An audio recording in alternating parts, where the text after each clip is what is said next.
Hello and welcome, everyone. I'm Marissa Kozlov. It's great to have you with us for today's eMarketer Tech Talk, where we host guests from all areas of media, ad tech, and martech. Joining us again for another update on what's trending in retail is a longtime friend of the show, Ethan Chernofsky, Senior Vice President of Marketing at Placer.ai. Ethan, so wonderful to have you back as always. It's so great to be back and to be talking about this wonderful topic once again. I know. I've so been looking forward to today. So I'm thrilled to have you here. And, last time we spoke, I think it was December, but it feels like yesterday. We were talking about the major retail and consumer trends to watch in 2025. But now I'm excited that we're finally here and we can dig into that new fresh data from this year, including what you're seeing around evolving retail spaces, shifting consumer experiences, and changing shopping behaviors, and of course, the brands that we all need to be watching this year. So really looking forward to this. We are very fortunate that you will be sticking around with us for a Q&A in the second part of the show. So I encourage our audience, if you have questions for Ethan, use the chat window. It's on the right side of your screen. Submit those questions, and he and I will do our very best to get to as many as we can in the second part during the Q&A. So please keep them coming. All right, Ethan, I can't wait to hear what you have for us. Let's get started. Amazing. Thank you so much. So let's do the necessary kind of preamble of who is Placer, what kind of gives us the perspective that kind of drives our kind of viewpoint on the world of retail. We're a location analytics company. People vote with their feet. We show you how they vote across the United States every single day. We do that by observing a panel of tens of millions of mobile devices. Very critically, what we see is aggregate data that has been stripped of identifiers like MAID, so we are GDPR and CCPA compliant. We then utilize machine learning and AI algorithms on top of that data to make estimations on visit trends across the country. And we show that in a wealth of different reports in our platform on everything from visits and visit trends, true trade areas, cross-visitation, demographics, and a whole lot more. If anyone's interested, we do have a free version of our premium product available at Placer.ai.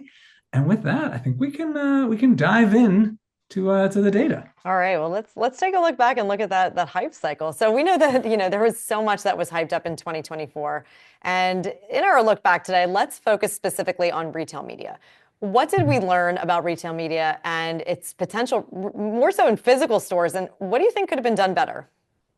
So I'm among the more bullish on retail media's potential, specifically within the physical environment. And very critically, standing here ahead of what I'm going to say about the hype cycle and what it did to the retail media in terms of its immediate applications, I remain just as bullish, if not more so. But we need to ask, like, did it really live up to what it could have in 2024? And I think the simplest answer to that is no, not quite. It was a lot more smoke than it was fire. Now, that does mean that there's probably some fire there, but not necessarily enough yet. And I think we have to start by asking, like, if you're trying to see where you sit on that spectrum of kind of bullish to not so excited about the future of it, I think you need to ask, do you buy the promise, right? So do you think it benefits all of the players involved? And let's kind of work our way through that. Does it help the retailer? I think the answer is obviously yes. It creates this new high margin revenue channel that largely kind of exists there anyway. At least the kind of the bones of it are there. So I think for the retailer, it definitely works. Does it work for brands and for those who are trying to reach these audiences? I think the answer is certainly yes. The idea that we're in discovery mode, we're close to the point of sale, we're open to being influenced by new ideas. It's in this environment that we're not being inundated with ads. There's something really powerful about being able to have an influence on the consumer when they are within the shopper journey. So I think for the brands, it certainly makes sense.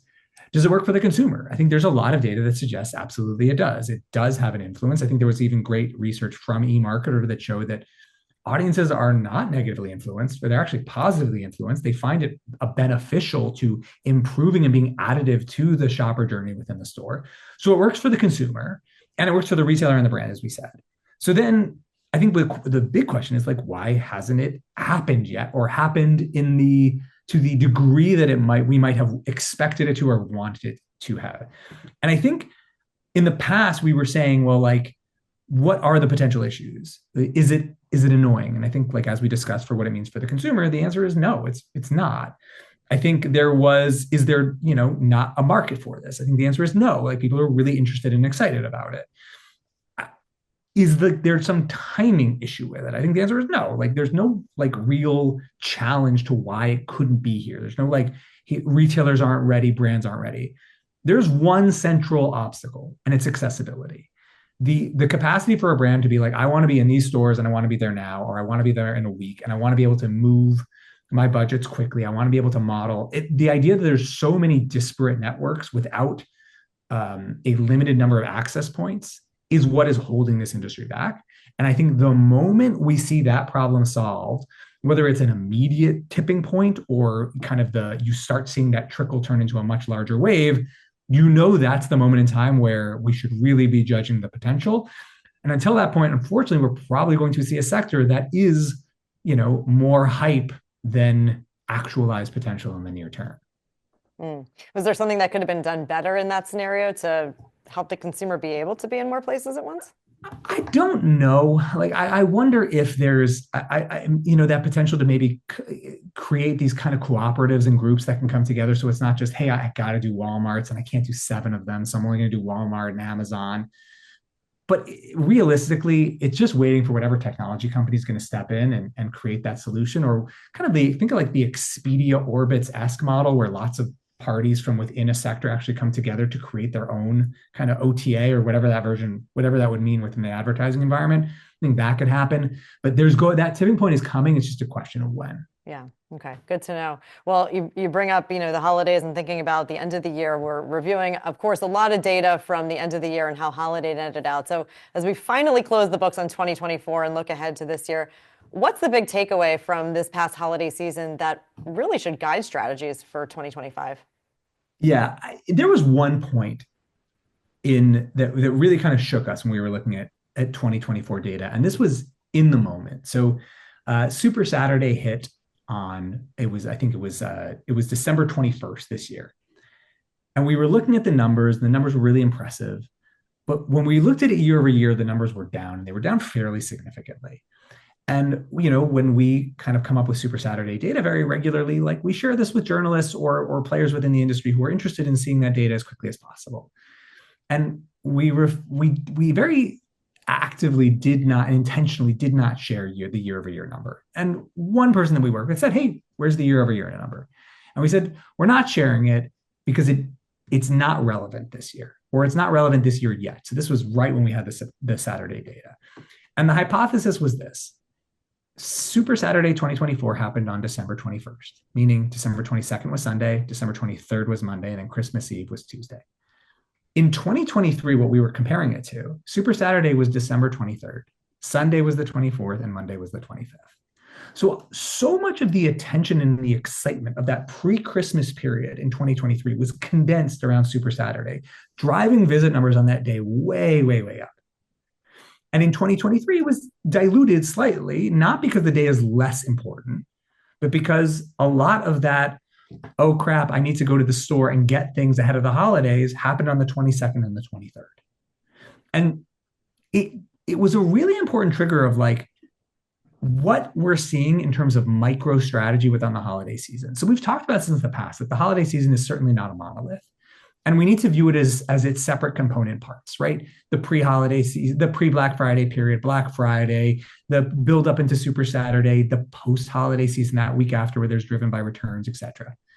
But even within those periods, we need to understand those micro differences. So for example, if we look at 2025, Super Saturday is even earlier, even further away from Christmas.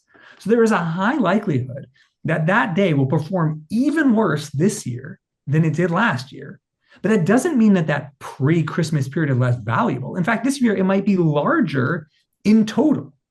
But the shifts are very significant in terms of when we're going to see those visits, what types of promotions are going to work, what's going to drive the attention, the type of capacity and bandwidth that consumers are going to have to spend time and money on those various days.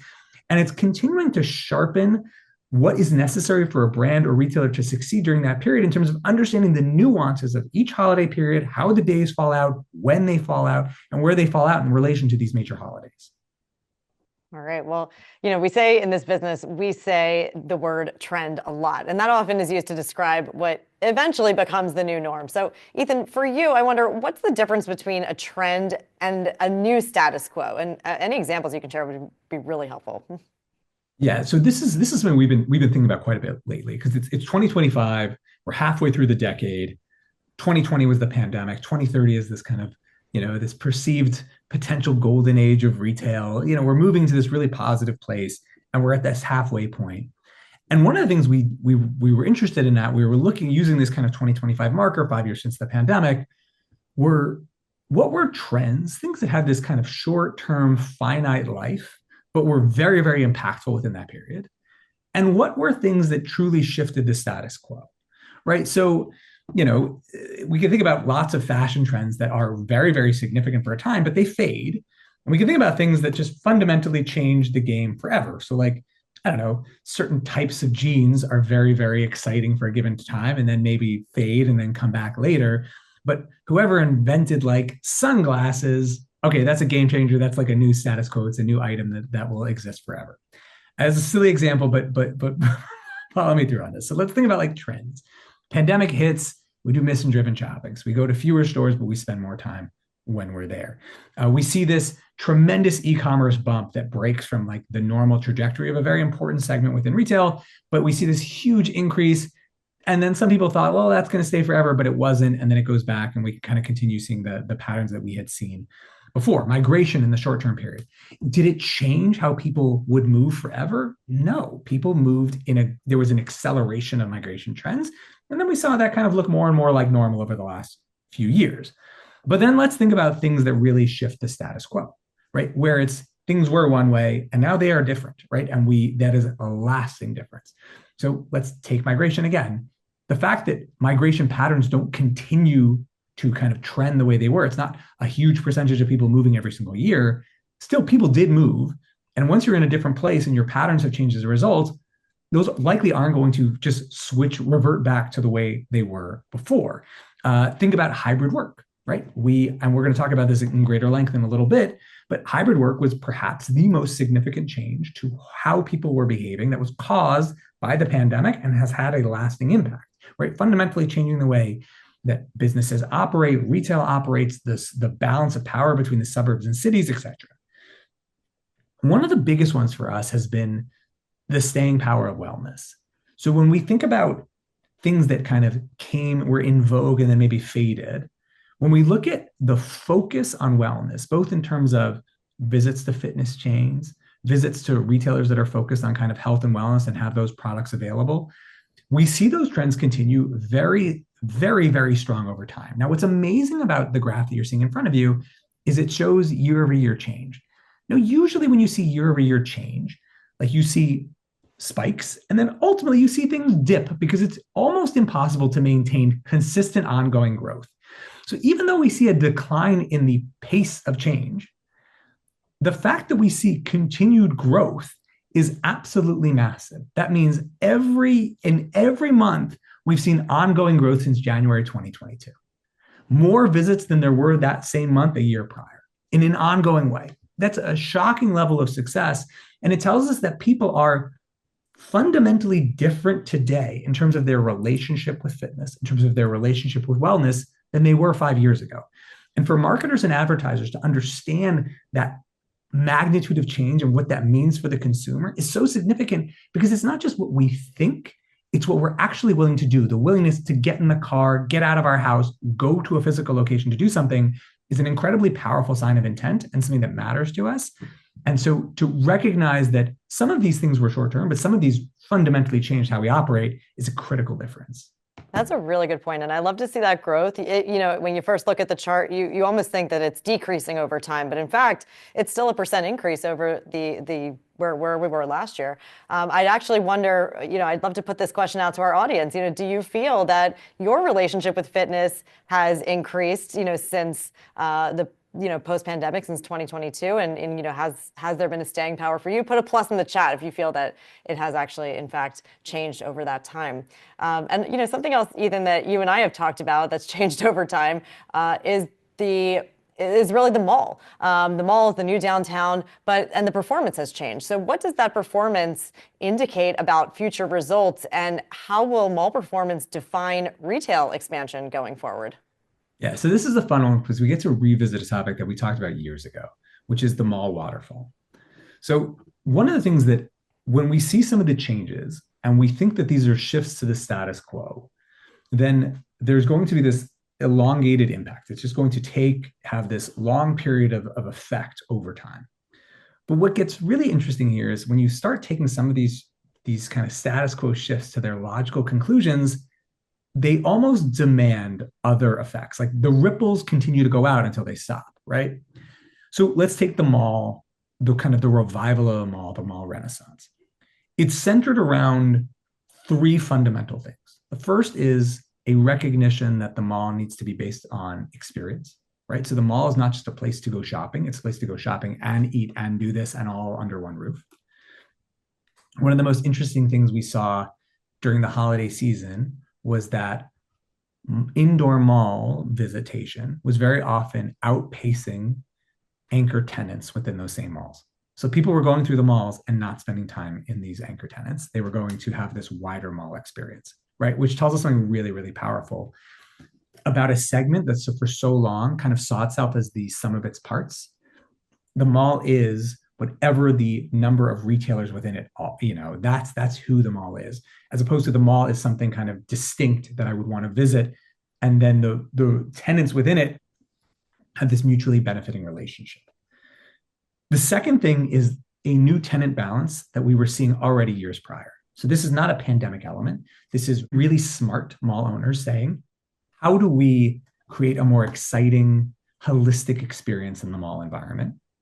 We need to make sure that we have more things going on. So it's not the same percentage of apparel and beauty, more experiences, more dining, more fitness, more medtail, all of the above. The third thing is migration. So people moved, and when they moved, they had kind of demands and desires that they put on their new place, because you left the city, but you kind of missed the kind of urban-esque environment that you would get, and you need something to fill that void.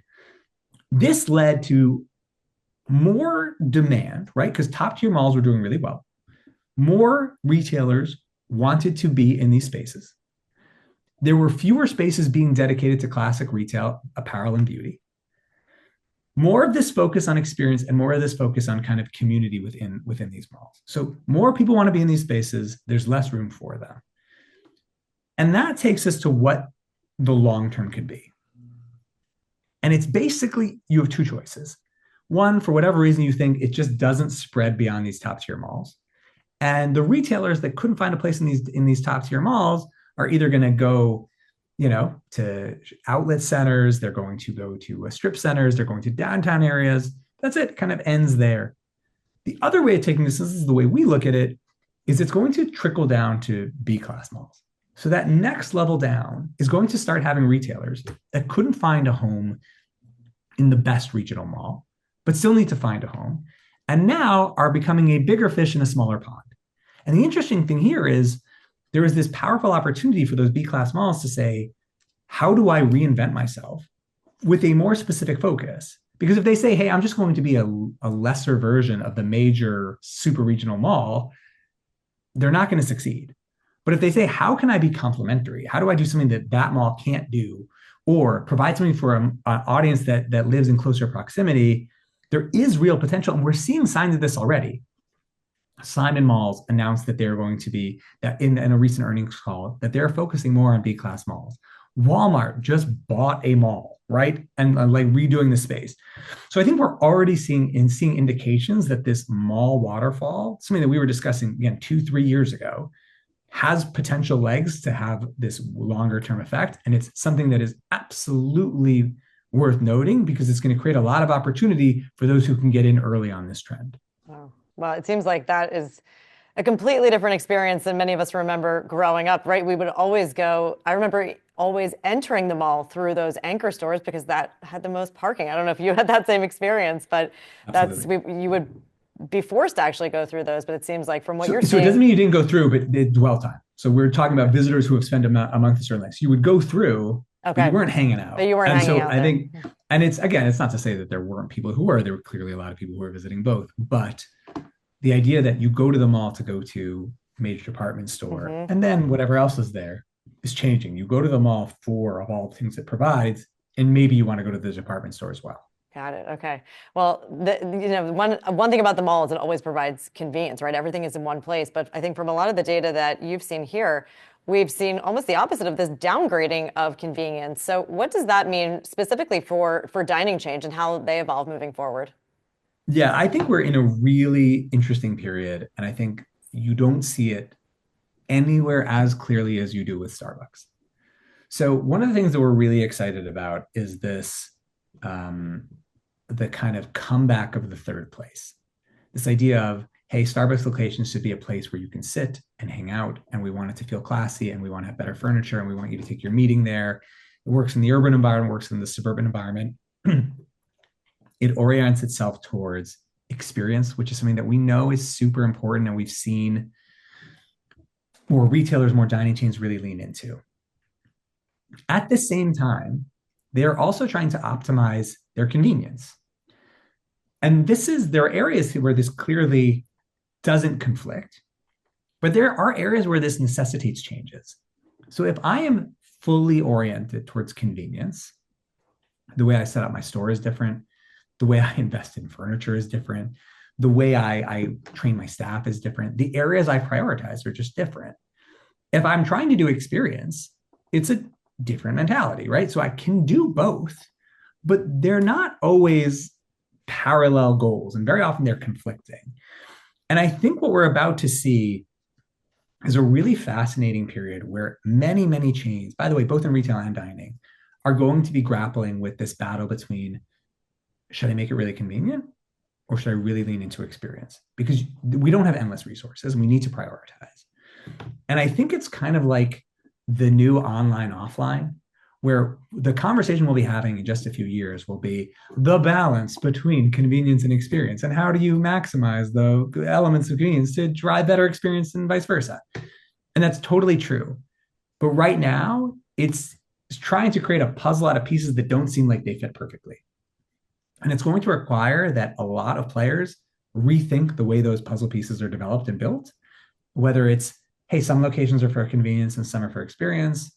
We have like areas or elements of our store that are really to get you in and out, and other parts that are like, no, come sit and hang out.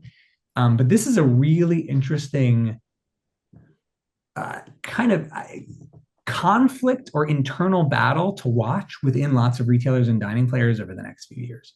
Hmm. So I wonder what is the conflict? Is it more the consumer wanting to get in and out quicker, and that also helps their experience if they're able to do so, or is it more uh, reworking, I guess, the model of the store or the restaurant to have a bit of both, as you say? I think it's how do you have both in a way that it doesn't hurt it? Because if you're saying, hey, I want to have a place, I mean, imagine fine dining, right?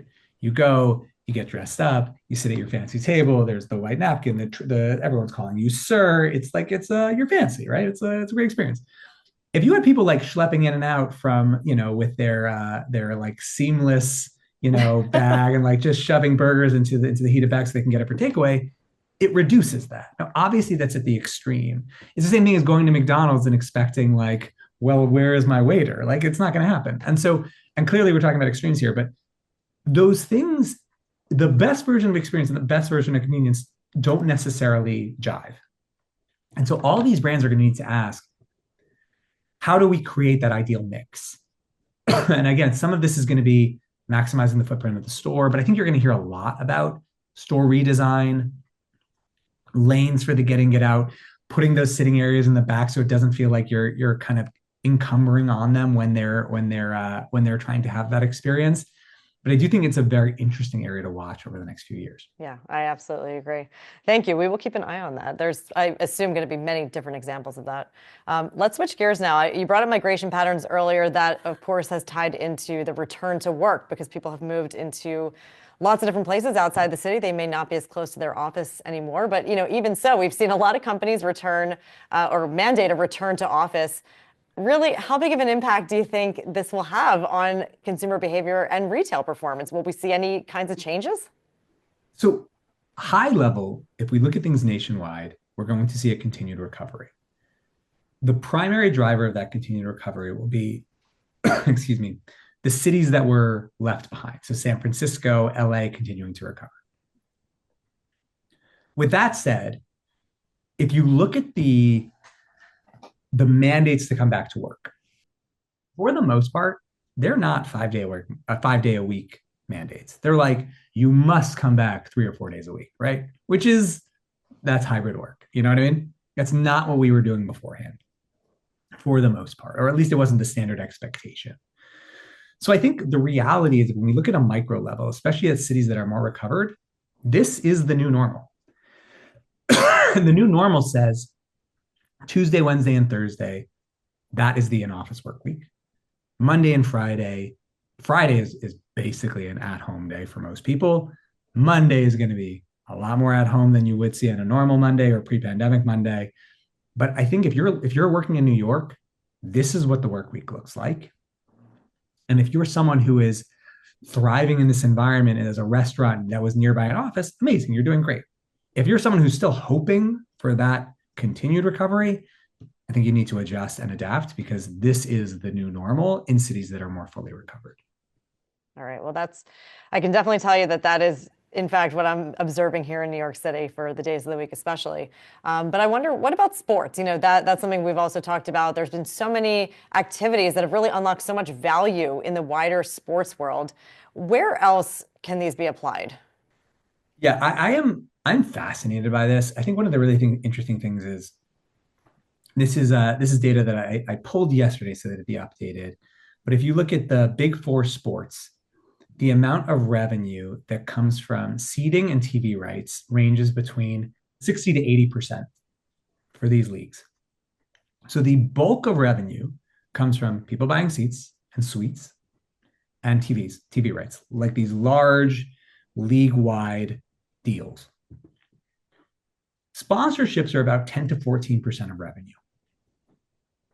That is a shocking missed opportunity, like huge upside here, especially when we think about what we're seeing in the sports world and the drivers that it creates. So like take Caitlin Clark on the WNBA side. Massive impact on visitation to stadiums, who visits stadiums, the level of wealth, the disposable income that is now coming through the doors because of a single athlete. Winning is having a huge impact. If you look at the Detroit Lions, for example, a team that before 2 or 3 years ago, perennial NFL bottom feeder, all of a sudden, not only are they seeing more visitation, more excitement, but that trade area that visits the stadium expands significantly. So people, when the team is good, shockingly, are willing to drive from further out to see games. And I think the cool thing that we're seeing is more and more of these entities ask, what other ways are there to drive revenue? So as an example, we're seeing, stadiums like where the Phoenix Suns play try to capitalize on more of the dining potential that exists for a team that plays at night. So they launched a value meal at the arena, and it actually reduced the number of people who would go visit a dining location afterwards. So it's basically saying we've succeeded in getting these people to come and spend their evening with us. Can we get more revenue by acknowledging the fact that the nighttime is when most people eat dinner and they can eat dinner within our stadium? And so I think we're going to see a lot more leaning into this potential. And it's not just sports. It's entertainment venues. It's any place that can draw a crowd. And I think the potential is only really starting to be unlocked and recognized. And it's a very exciting period for this because there's almost endless creativity you can have when you own such a large space, right? I'll give you a silly example. We talked about this during the Taylor Swift concert. Tens of thousands of people were going to Taylor Swift concerts and never going into the stadium. They just wanted to be part of the environment. It was such a large number, we thought our data was wrong. We literally had to call people who worked at these same stadiums and say, are we crazy or is what we're seeing true? They're like, nope, it's true. The fascinating element is, if I know tens of thousands of people are hanging out in my parking lot, there's a lot of ways I can monetize that. I can set up a food truck with a large screen in that parking lot and gather excitement and energy around that. And that happens at NFL games every week over a 6-month period. So I think there's a lot of eureka moments happening across the country for players that own spaces where people want to congregate. And I think we're seeing the beginning of a major tipping point in that space. That's a great point. I love the example you give about staying after the game and having dinner, right? Because it makes perfect sense. If the game is early enough, why not stick around? But then I think it also speaks to some of the comments that you made earlier on experiences where the consumer is going to have to view that as a different experience than just going to, the burger place that they, got something at halftime. It's going to be a different experience to stick around to have dinner at. So interesting points there. So thanks for giving us something to think about. In terms of pop-ups and D2C and the balance between the two, we've seen a big pendulum shift between retail, temporary spaces, and also this shift back to wholesale, which we know has grown significantly. How should retailers balance these channels? So I think there's this really interesting kind of market changing going on where, a few years ago, it was all about owned retail. Like everybody who had a product or was a digitally native was like, oh, I need to own like 50 to 100 stores and I need to create these amazing brand experiences, and wholesale isn't that important. And then the other end of the spectrum, we have kind of that classic perspective of like, hey, I don't need stores at all. I can do everything through wholesale. And then we have this kind of middle view, which is I'm going to have pop-ups and I'm going to create excitement and engagement. I'm going to spirit Halloween it and like launch like hundreds of pop-ups, but then not have them when it's not my main period and have fewer stores during that kind of down season. And I think when we look at that kind of full owned to wholesale spectrum, what's interesting is I think more brands are asking more sophisticated questions about what that mix should look like for them. And they're basically asking 3 questions like, why do I want to have these relationships, right? Wholesale is great because you tap into people who already have audience and are looking to buy, right? And maybe not just looking to buy your product. Like I go into Foot Locker, I'm not set necessarily on buying Reebok or Nike or Adidas. I'm open-minded. The where really matters. So in like which locations does having an owned retail space really work for me? Because the value of owned retail is I own the full experience. I can really focus on brand. I can focus on engagement. But there's certain places where that really, really works. And there's certain places where that's less valuable. So the consumer who's saying, I'm not making a choice based on brand. I want to see the widest variety and then choose between them. I don't necessarily need to create this experience for that consumer. That consumer is going to be oriented towards, I don't know, price and this wider comparison shopping. And that last bit is when. When do I want to be somewhere and what's my time frame? So there's some retailers, again, that Spirit Halloween example is apt. They're going to do a lot of their business around Halloween, right? If I have a more time-bound opportunity, that pop-up strategy is going to work better. And I think what we're going to see is less of this, I want to have 200 locations, and much more of, I want to have physical retail. And we're constantly pulling the levers to figure out what's the ideal mix for us over a given period in a given region. And I think that approach is actually a lot more sustainable, will lead to a lot less overreaching and a lot smarter decision making on the part of retailers.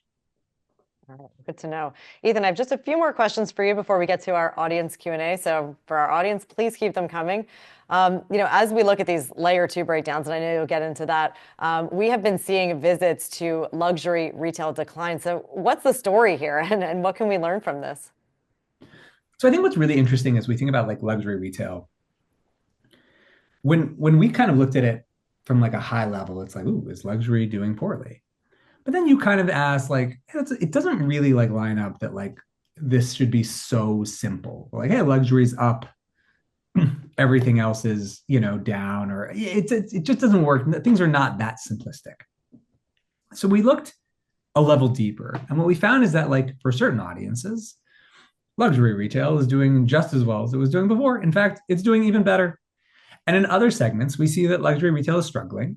And those segments tend to be a little bit more cash strapped at the moment than they were, or a little less, really like, tons of money because there's some, government giveaway or whatever. And I think what really matters to us is understanding those sub levels of what drives the engagement. And I think it takes us to this fundamental question, which is how much do we really know our customers? Because I think one of the things we've seen a lot over the last few years is simplistic assumptions get turned against us. So let's even go back to the fitness conversation, the wellness conversation we were having at the top. Mid-pandemic, Peloton's all the rage. We're never going to go to the gym again. We're only ever going to use a Peloton. That was clearly wrong. Even though some audiences are obsessed with their Peloton, use it all the time, it's great for them. Do we know what the differences between them are? Then those people that went back to the gym, some people went to Planet Fitness, some people went to Lifetime, and others went to kind of somewhere in between on the price scale. What's interesting is the ones who went to Planet Fitness were far more likely to have cross visitation with Soul Cycles or a Pilates class or a CrossFit class. Why? Because Planet Fitness is pretty cheap. I can make it part of my fitness mix. It doesn't have to be everything I do. Whereas if I'm going to Lifetime, I'm putting a lot more eggs in that basket, and I'm much more likely to be a more regular visitor of that chain. And for all these levels across all of retail, all of fitness, all of these segments, there are these distinguishing subfactors that are really helping us understand why the decision is being made and understanding what is going into that process, where, how does it differ from region to region? How does it differ across chains, across different audiences? And the more we understand that, the better grip we have on what is actually driving the consumer. And I think diving into those kind of layer 2 breakdowns is absolutely critical. And it's going to become increasingly important when we try to understand this new status quo. It does make sense that it may be a case where it's a part of the budget, maybe for exercising, but maybe not the entire budget. So I could see where the trends are a bit different given those two scenarios. Let's talk about innovation now. I mean, you've shared so many great trends for retail with us already for 2025. What do you think this means for innovation this year? So the interesting thing is, I think we've been burned by a lot of innovation cycles, right? It's the metaverse is going to change everything. It didn't. Blockchain is going to change everything. It didn't. Sadly, retail media is going to change everything. It didn't yet. Again, yet I think is the optimal word there. I still super bullish, but let's be honest. Just walk out technologies. Oh my God, we're never going to do anything ever the same way again. And then here we go. We don't really have as much just walk out as we did before. It's kind of even one might say kind of passe at the moment. And I think what the key thing is when we look at innovation is we need to ask, is there a big solution to a big problem? And so I actually want to start with the problems, not necessarily the solutions, because I think, and let's even take the lens of the most exciting tech trend of the moment, like the AI, like agentic AI and generative AI and whatever the next thing of AI we're going to get excited about. I think we can ask the question of, is AI exciting? Of course, the answer is yes. Is AI an innovation that retailers should care about? I think the answer is no. I think retailers should care about AI as a means to an end to help them solve significant problems. So an AI-based solution that helps me drive loyalty, awesome. AI-based solution that helps me improve the experience within stores, amazing, I'm all in. Drive a larger basket size because we know cross-visitation is up, so consumers are shopping more places than they were before. Excellent. Helping me get a deeper understanding of my consumer, amazing. But the idea that a technology is the innovation is a very misleading concept when the reality is a technology is a means to an end that helps us solve real problems. And so I hope that the conversation in 2025 and beyond is much more, what are the problems and what are the solutions? And then what role can technology play in driving that solution, as opposed to, ooh, look at this exciting new technology. How do we jam it into our current mix? All right, well, thank you for sharing that. AI is coming up so frequently. I mean, even to our audience, put a plus in the chat if you've already talked about AI, more than 3 times today already in some meetings internally. Well, Ethan, so I teased at the very beginning that you were going to be sharing some brands that we should all be watching in 2025. So which ones are they and why? Okay, so we'll start with our brand swaps and we'll go to the surprises, and then we'll turn it over for any questions. I think we had and you can check this out. We did a post of 10 top brands to watch in 2025. And what was interesting was, they run across the spectrum. So we had Sprouts and Barnes and Noble and Nordstrom and Ashley Furniture, and those are not similar in any way, shape, or form. But when we were actually thinking it through at the end, we realized that there are a handful of things that are very, very clear. One, these retailers generally have a very clear concept of what is our USP, what is our reason for being. Very critically, they know how to lean into that. They are leaning into it. They're not trying to stretch outside of their comfort zone. And instead, what they're seeing is more people, newer audiences be attracted. So let's take H Mart. H Mart's an excellent example. H Mart isn't just seeing visits go up, they're seeing its audience expand in terms of the diversity of the visitors. So here we go as like an ethnic specialty grocery chain that is actually seeing its audience widen as they become associated with having best quality ingredients for that type of cuisine. Sprouts is another great example. Sprouts is not trying to compete with every grocery. They're trying to say, we do this piece of the grocery puzzle better than anyone else, and that's what you should use us for. Sam's Club is a little bit different. Sam's Club is saying, we're awesome. We provide value. We provide this really great opportunity to have this large basket size in a single location of lots of things. And we do what we do really well, and we just wait for new audiences to come to us, right? So if you look at Sam's Club, and the same thing is true for Costco and BJ's, their audience got much younger over the last few years, right? These younger audiences moving to the suburbs, now taking advantage of all of the appeal that these wholesale clubs have to offer. And that kind of need, but understanding what I bring to the table is valuable, and the audience will find me. The same would be true for off-price retail as well. But that real clear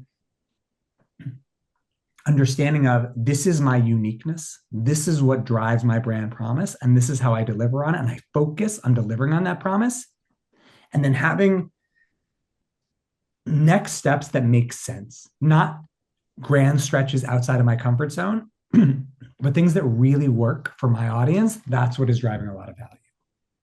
That's great. And tell us who's going to surprise us this year. So we have two, and let's go through the reasons. And there are larger retailers, obviously. Like I know Target's like a small up and coming retailer. Starbucks is a dining player no one's ever heard of. But they've been facing some significant criticism over the last few months. And I think when we take Starbucks, we're really excited about the strategic elements that they're orienting themselves to. Is it possible that the execution doesn't look amazing? Yes. But what they are aiming to provide is very good. It's differentiated from their competitors, excuse me. And it gives them the ability to continue leaning into where the market is heading on the coffee side. There's also, when you look at where they talk about expansions, the interesting thing is you recognize, even though we have this perception of, oh my God, there's a Starbucks in every corner, there are parts of the country where they are not as saturated. And that gives us this indication that there is more room for growth for them. Target is an interesting other factor. We often talk about Target as being the exemplar of a retailer that targets the middle. And this is especially important now when we see some of the challenges and limitations that cap on what visitation can look like in the value lane, and some of the challenges that happen in the luxury space. In those cases, it creates more opportunity within that middle lane of retail because the competition is so centered up and down. Those who can really master that middle orientation, I think, are well positioned to succeed. And for those of us who buy into the narrative of bifurcation of retail, it tells us that if everyone's bifurcating, the next big opportunity is going to exist in the area where people haven't been focusing. And for us, that's the middle. And we don't think anyone does the middle as well as Target.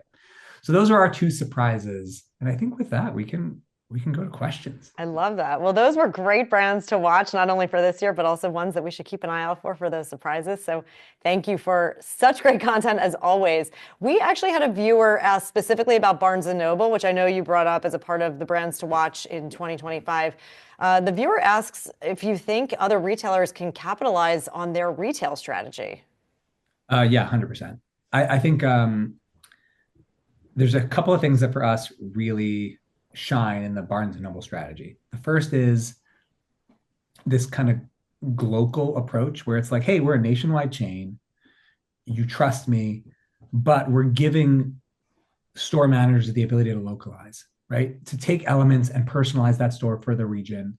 This is something we've seen in other businesses and other industries, and we think there's a lot of applicability across sectors to make this really work. Like we've seen restaurant chains do this, and there can be really great effect.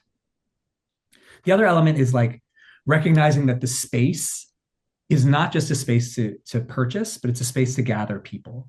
And I think that's something that widely within retail, we're seeing that comeback, that third place esque concept come back across retail spaces.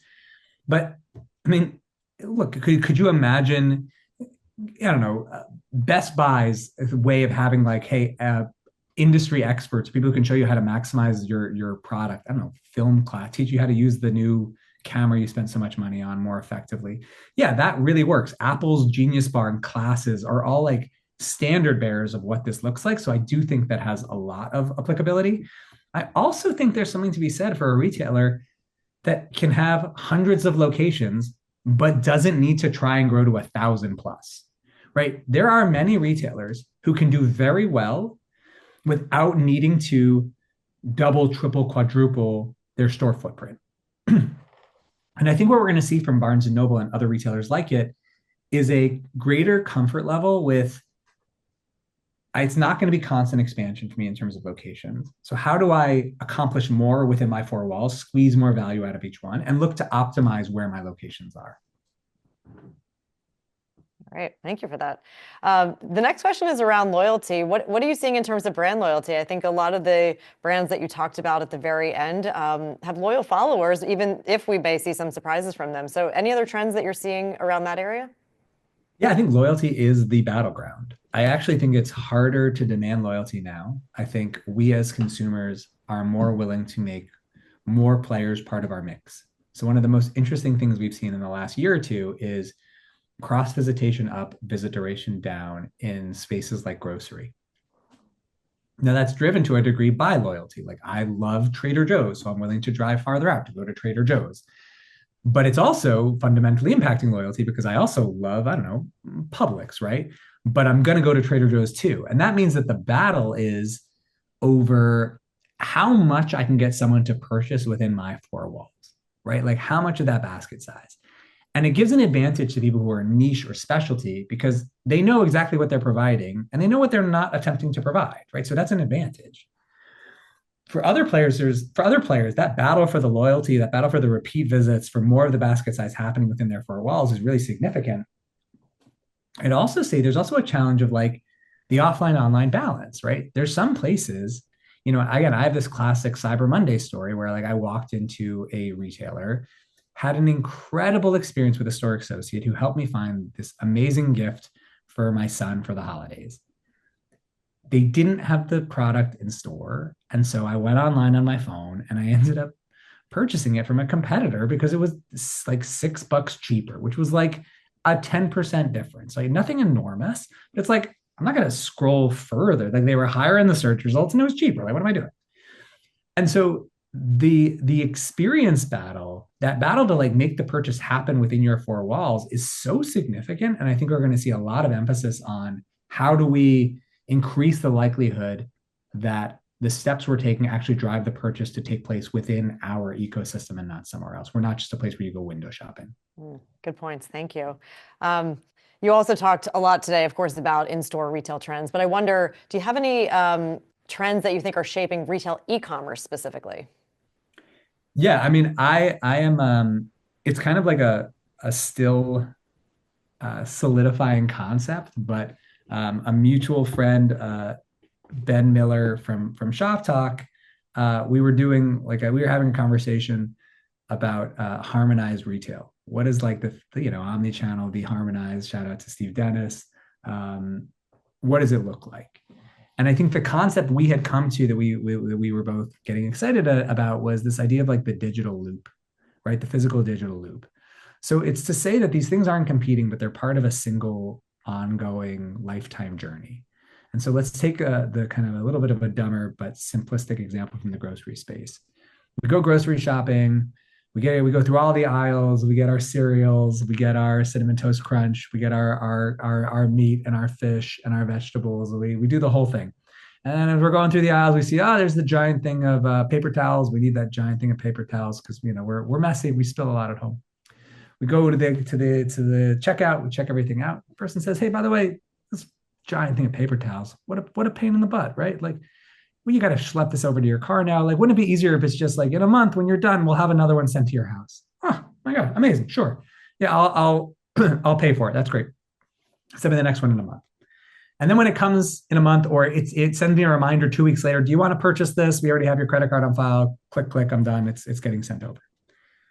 And then when it comes to my house, there's a little note that says, by the way, you know how much you love buying fish and meat and produce at our location. Come into the store, it's 10% off because we love you so much. And you ordered this big thing of paper towels. And so that's driving me to do things, to go back to the store, to do the things that are better done in the store. And this is the key thing, I think, when we think about the future of harmonized retail.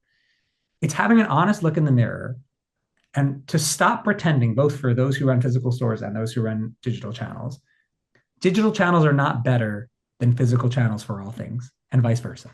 We need to optimize digital channels to do the things that digital channels do best and maximize those benefits. And we need to maximize physical stores and retail within the physical environment for those elements that a visit to a store brings more value to the customer. And I think that balance, that kind of ability to kind of think of a loop of a lifetime journey for the customer is going to have a huge impact on retail and on e-commerce and the relationship of e-commerce to physical retail. All right. Thank you for that. All right, we're going to take one more question today. AI was something we talked about earlier. We're hearing it all the time. What role does AI play in helping brands and retailers operate in 2025? Yeah, so this is really interesting. It goes back to that innovation question. What are the things you're looking to solve? Because here's the reality. AI is already playing a role for almost every retailer, even though we don't give it credit. So it's likely being utilized by your favorite data provider, like companies like Placer, who are using it to kind of process massive amounts of data, make estimations, et cetera. It is probably playing a central role in the cybersecurity solutions that you're using, right? So on the back end, it's already there. But what we're really asking is like, all right, well, what are the ways this can kind of support what we're doing? Kind of these Gen AI sales assistants on websites, right? Are they kind of souped up versions of chatbots? Yeah, but they're still helpful and they still give me a better experience online than I was having before. And there's something important to that. Are there kind of components that will improve personalization from the process of processing that vast amount of data that we're collecting from our loyalty programs to create better interactions, better timing of interactions with our consumers when they're not within our four walls or not on our website? Yes. So I think those are low-hanging fruit that we'll see within 25. When we get beyond that, we're getting to like kind of the more edge casey concepts.